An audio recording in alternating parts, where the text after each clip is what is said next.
Okay guys, we're up to Sunnyview Hotel here in Naga, and we're going back to Manila, Cavite, and Bulacan.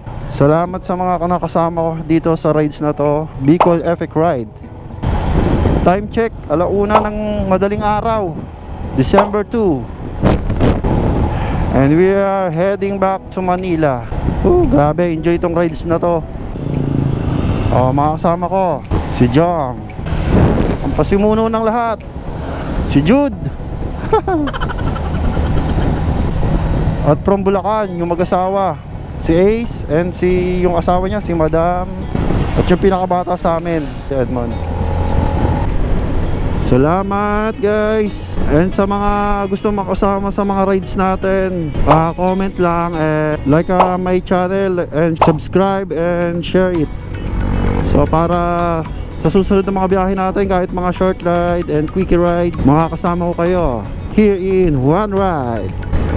Oo nga pala, sa mga gusto sumama sa mga biyahe, sa rides, hindi naman ako namimili ng makakasama kahit anong klaseng motor mo. Basta nasa condition at hindi tayo magkakaroon ng mga major problem sa biyahe, like nasiraan ng makina. Yung mga flat okay lang yan. Yung naglusin yung freno, okay lang yan, napipix naman yan agad eh. Pero yung nasabugan ng mga makina, ganun, lalo na sa mga malalayo ang biyahe, syempre mako-compromise yung biyahe natin. So lahat tayo maaabala. Hindi naman kami nagpapatakbo ng mabilis eh.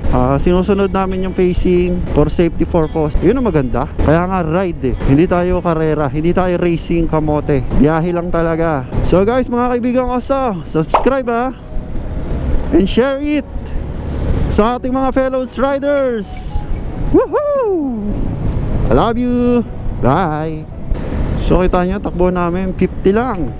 Ang pacing ko kasi, pag nagra-ride ako mag-isa guys, mga kaibigan ko, so ang pacing ko, siguro pag ganitong maluwag, nagpapatakbo ko ng mga dito, 90 to 100. Yung safe ko, 80. Pag nakita kong maluwag yung karsada na 80 kph, ganun, 70. So para hindi hassle masyado sa time frame natin sa mga biyahe, nasusunod natin yung time frame via Google Map. So halimbawa, ganitong Bicol ride, mga 500 kilometers, nagta-time frame to ng 9 hours to 10 hours. Pag nasunod mo yung time frame niya, pag nasunod mo, tama, yung time frame niya na siguro around 70 kph to 90, yan, 80, ganyan.